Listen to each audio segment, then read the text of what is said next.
Alhamdulillah kita sudah melaksanakan ibadah puasa Ramadan hari ke-6. Taqabbalallahu minna wa minkum. Semoga Allah menerima ibadah sholat kita. Amin amin ya rabbal alamin. Begini ini saya mewakili DKM Masjid An-Nur akan menyampaikan beberapa taklimat sebagai berikut. Yang pertama, promo Ramadan Masjid. Saldo bertanggal 27 Maret 2023 sebesar Rp3.609.000.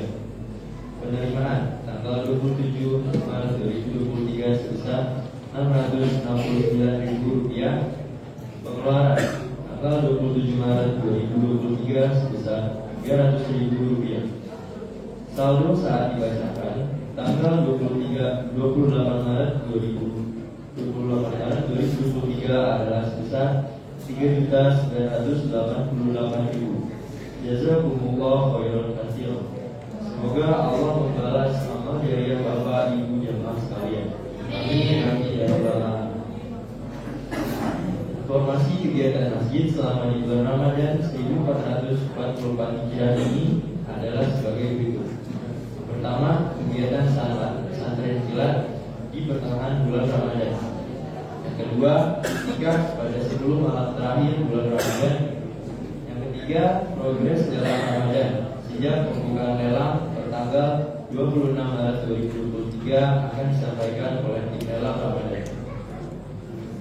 Berikutnya, mengisi kultum dan imam malam hari ini dengan Ustaz Qasim Nurul Sehat dan dengan Bilal Rifki Fadila. Selanjutnya, tugas pembacaan taklimat hari berikutnya adalah Saudara Alif Lutfi. Mengisi kultum dan imam hari berikutnya adalah Bapak Endang Kurniadi. Insyaallah, informasi tambahan yang akan menyusul adalah mengenai zakat fitrah dan sholat Idul Fitri. Demikian taklimat ini saya sampaikan. Barakallahu fikum. Wabillahi taufiq wal hidayah. Wassalamualaikum warahmatullahi wabarakatuh. Kepada Ustaz Qasim Nurul Sehat waktu dan tempatnya dipersilakan.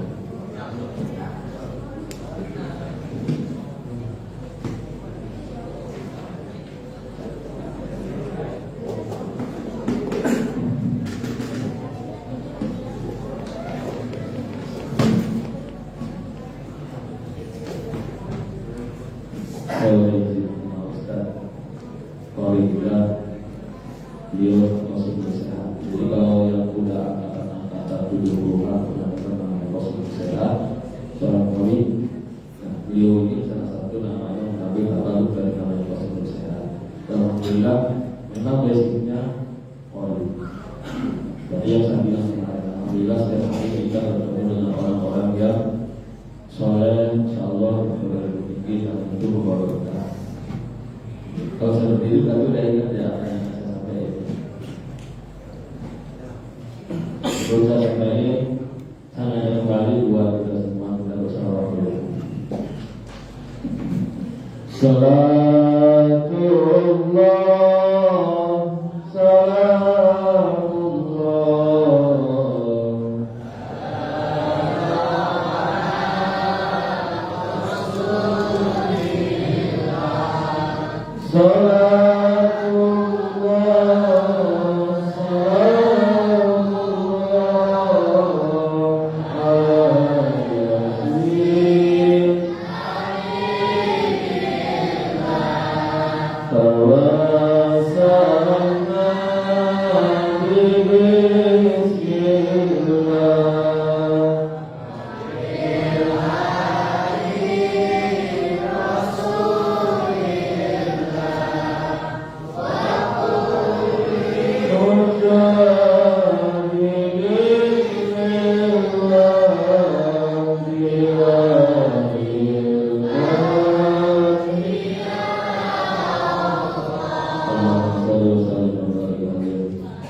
baik Bapak Ibu, waktunya adalah laporan lelang Ramadan 1443 Hijriah.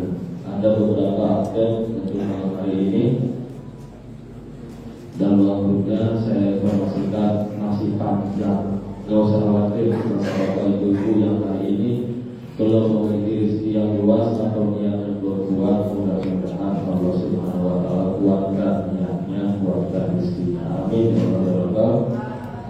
update dalam Ramadan per hari ini. Pertama kami untuk hari ini, aku saya bacakan dulu semuanya bagi ibu mungkin nanti biar mengetahui jalannya lelang. Mungkin bagi bapak-bapak yang ada di grup tidak terlalu asing dengan informasi ini, tapi bagi ibu-ibu yang tidak ada di grup dan jamaah yang tidak ada di grup masjid, perlu kami sampaikan transparansi atau kebukaan dalam Ramadan tahun ini.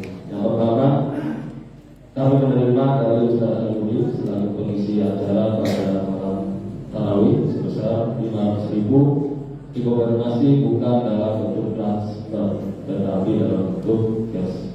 Yang kedua, kami menerima dari Ibu Rini atau Mama Fadil di Blok M3 nomor 64 sebesar 1 juta rupiah yang akan dialokasikan baik untuk kipas angin, untuk iktikaf dan juga untuk saat atau pesawat berat. Berikutnya dari keluarga Bapak Haji di Balora sebesar 500.000 rupiah transfer. Hamba Allah PT berupa ini langsung dalam bentuk 1 unit kipas angin. Jadi bukan dalam bentuk uang, tetapi dalam bentuk kipas angin senilai 6 juta rupiah yang didedikasikan atas nama orang tua yang tercinta Ahmad Ramadhan Salah. Yang berikutnya menerima 300.000 dari Bapak Ibu. Yang selanjutnya hamba Allah PT sebesar 500.000 rupiah yang akan didedikasikan atas nama almarhumah Ibu Hajah Dimas Masifroh. Dan yang ketujuh dari hamba Allah PT Najula sebesar 500.000 rupiah. Hamba Allah beriktikaf sebesar 1 juta rupiah. Hamba Allah 300.000 rupiah transfer. Hamba Allah di Natura yang didedikasikan didedikasikan untuk Bapak almarhum Bapak Ibu yang nama-nama disebutkan kalau akan mudah-mudahan Allah Subhanahu wa taala menyampaikan hajat, menyampaikan niat dan menjadikan pahala dariyah yang pahalanya mengalir selamanya waktu khusus untuk almarhum dan almarhumah. Al-Hadiyah wa billahi al-Fatihah.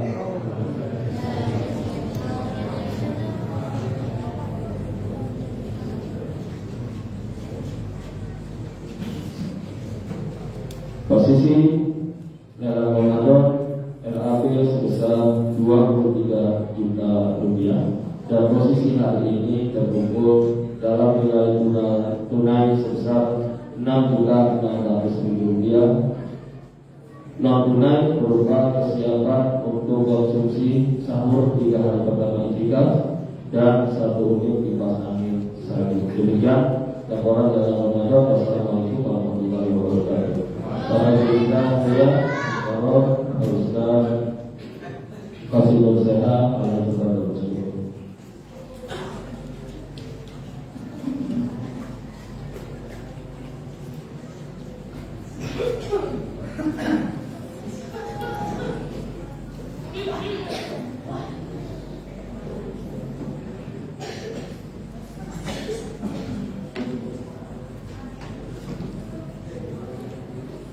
Bismillahirrahmanirrahim. Assalamualaikum warahmatullahi wabarakatuh.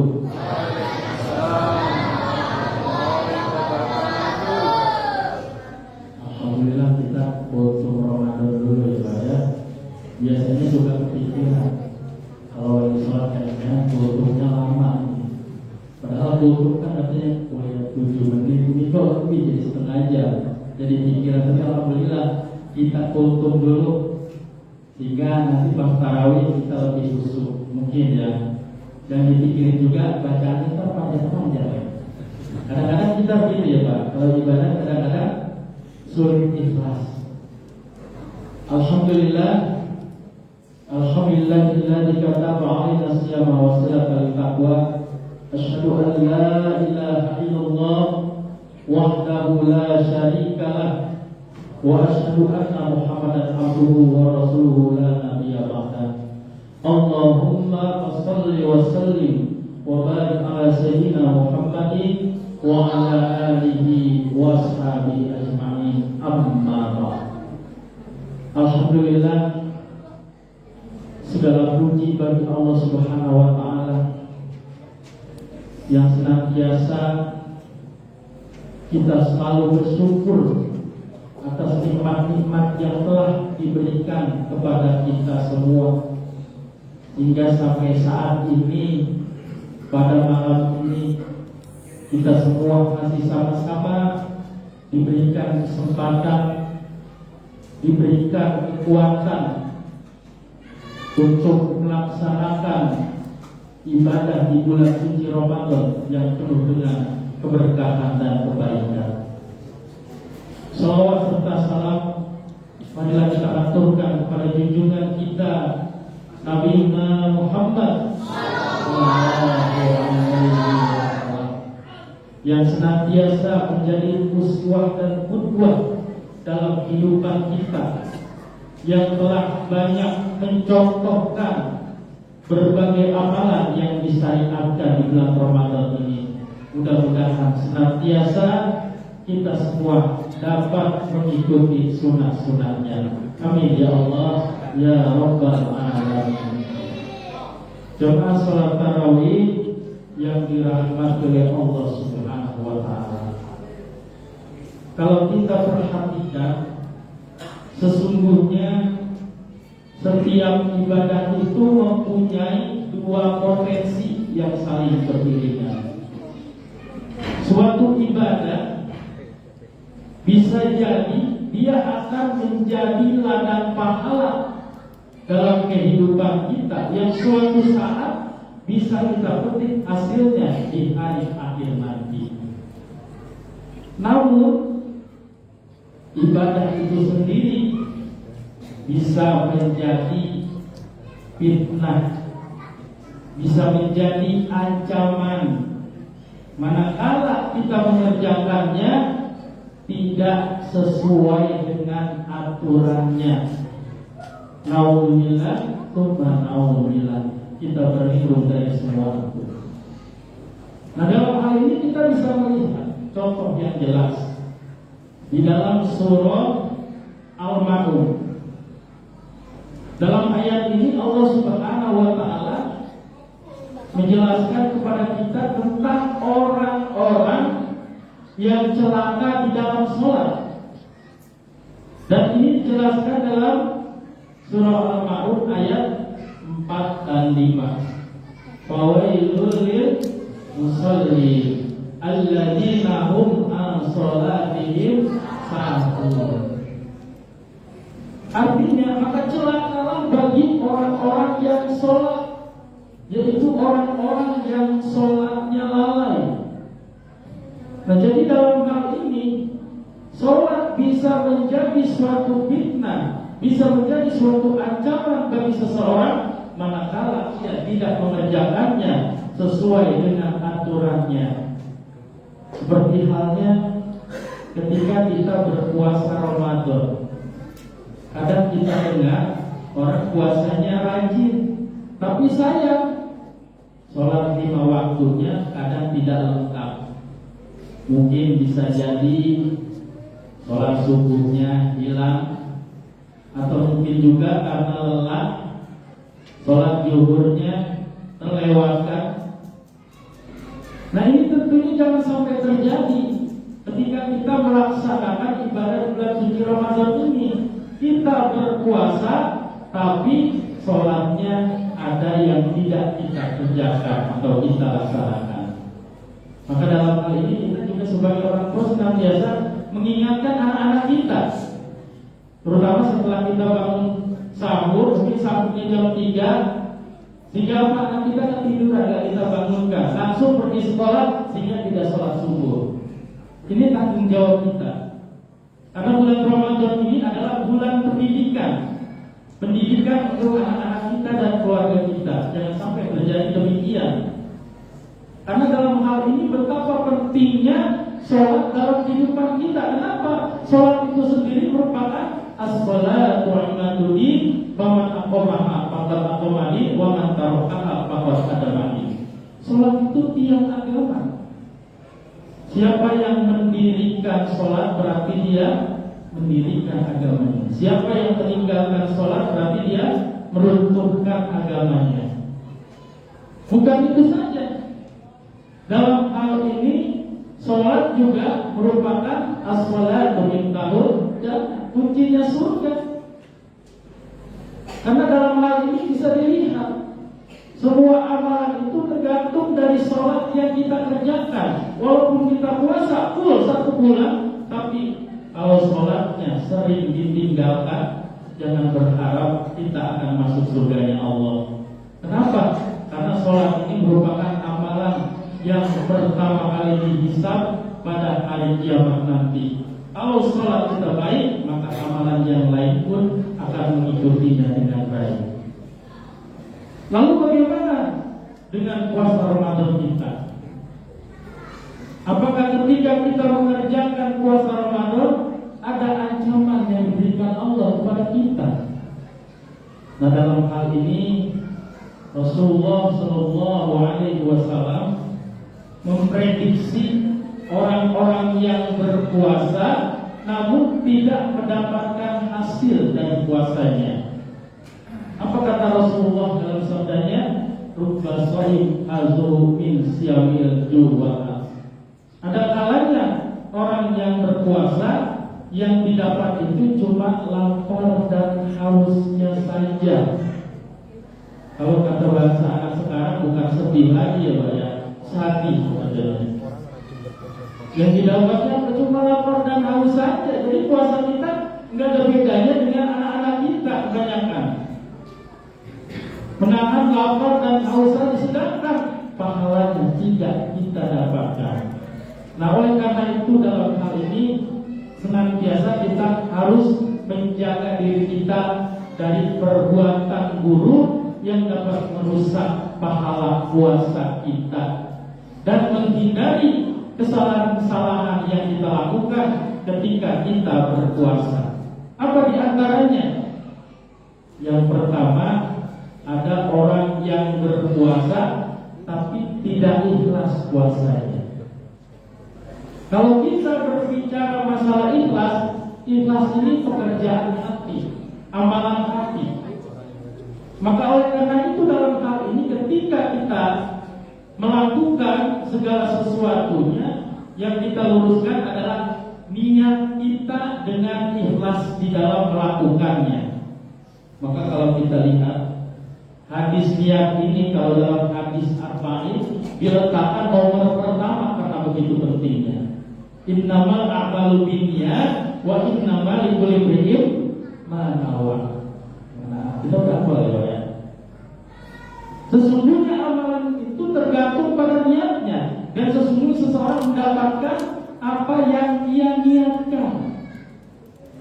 Maka dalam hal ini kalau kita ibaratkan orang yang berpuasa tanpa keikhlasan, ibaratnya seperti surat perjanjian tanpa stempel dan materai.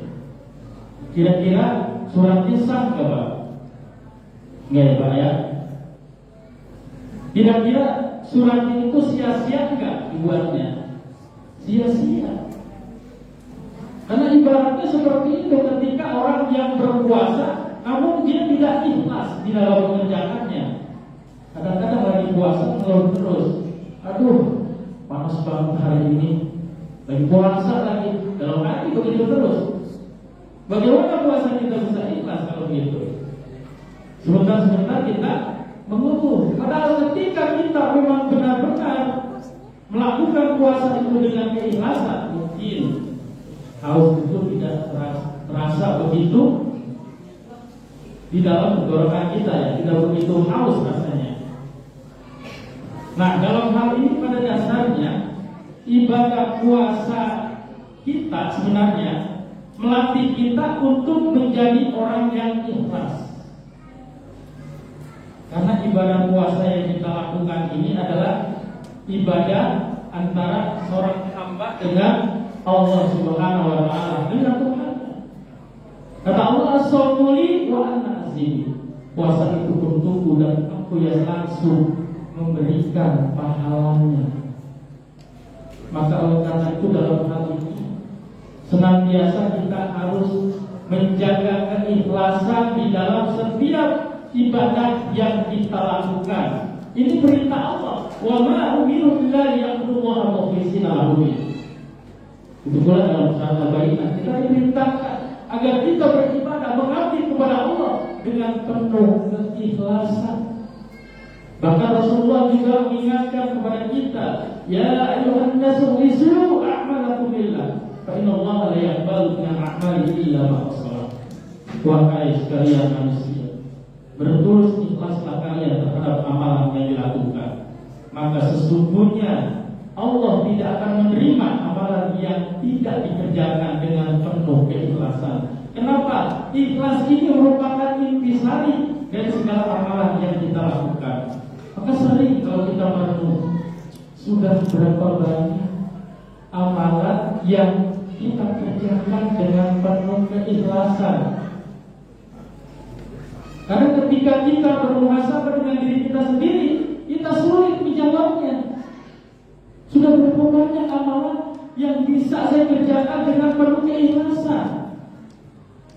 Apakah ketika saya bersedekah saya ikhlas melakukannya? Belum tentu. Karena kita mungkin selamat dari sifat riaknya. Gak ada yang tahu ketika kita sedekah. Tapi tiba-tiba mungkin ada teman di belakang kita ngobrol jalan ke masjid, kita cerita. Itu namanya sum'ah. Ini penyakit kita kalau kita beramal.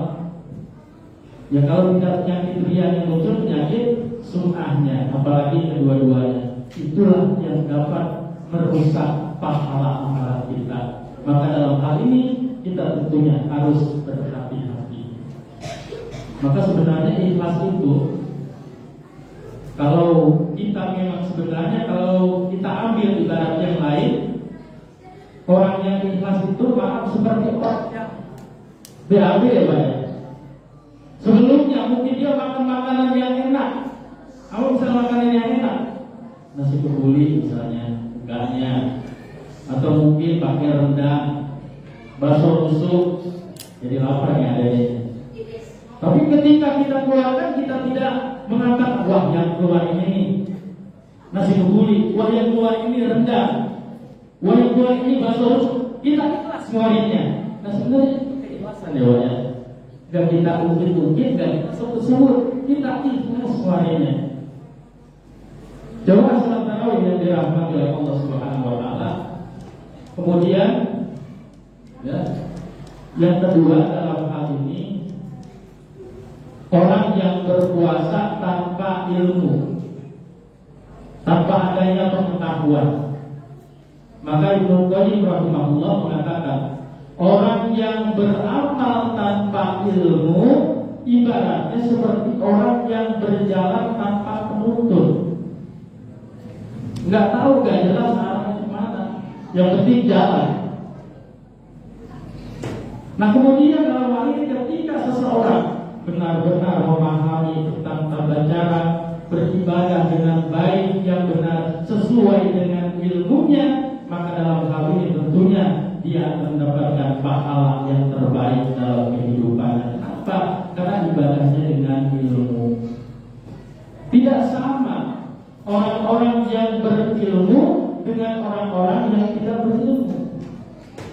Ini bukan sombong, tapi Al-Quran sendiri yang menjelaskan di dalam surah Az-Zumar ayat 9. Qul hal yastawi alladziina ya'lamuun wal ladziina la ya'lamuun. Katakan apakah sama orang yang berilmu dengan orang yang tidak berilmu? Itu berbeda. Seperti puasa. Kadang orang yang tidak berilmu, yang belum ada pengetahuan tentang puasa itu sendiri, dia akan merasa ringan, tidak merasa berat di dalam meninggalkan puasa Ramadan itu sendiri. Padahal puasa Ramadan adalah puasa yang wajib. Tapi apa? Dia meninggalkannya sangat ringan, seakan-akan tidak terjadi apa-apa. Kenapa? Karena belum tahu, tidak ada pengetahuannya, tidak ada ilmunya. Bahkan kadang-kadang yang terjadi di masyarakat kita, maaf, mungkin banyak ya orang-orang yang awam yang puasa sekian puluh tahun, tapi puasanya gitu-gitu aja. Mungkin karena kebiasaan sehari-harinya. Ketika bangun di siang hari, dia makan siang. Ketika makan siang, dia ingat di pertengahannya, oh saya sedang puasa, kemudian minum tangan. Tapi apa dalam hatinya? Kalau puasa seperti ini saya nggak suka. Kalau memang sudah makan ini, mendingan selalu saya batalkan aja sekalian, karena saya nggak suka puasa seperti ini. Ilmunya dari mana itu? Padahal ketika kita lupa, kemudian kita makan dan minum seperti biasanya, maka yang kita lakukan adalah melanjutkan puasa kita. Karena kalau yang tidak mengerti beristihad sendiri, jadi dibatalkan sekalian. Padahal tidak seperti itu. Karena dalam hal ini Allah Subhanahu wa Ta'ala telah memberikan rezeki kepadanya. Apa kata Rasulullah? Man nasiya wa huwa shahih fa akala aw shariba falyutimma shaumahu fa innama Allah wa saqah. Dan siapa yang lupa makan dan minum seperti biasanya ketika berpuasa, falyutimma shaumahu, sempurnakan puasanya, lanjutkan puasanya, maka sesungguhnya Allah sudah memberikannya makan dan minum. Jadi rezeki kita kalau kita lupa makan dan minum seperti biasanya. Tapi jangan kita jadikan doa setiap sholat, Allah jadikan Ramadan ini sebanyak lupa, terutama makan dan minum ya Allah. Dan doa kita seperti itu. Awal kita doa seperti itu, anak dan istri kita tinggal lupakan. Alhamdulillah, alhamdulillah. Baiklah, sebagai penutup dari tutup kita, mari sama-sama kita berusaha meningkatkan terus kualitas ibadah kita.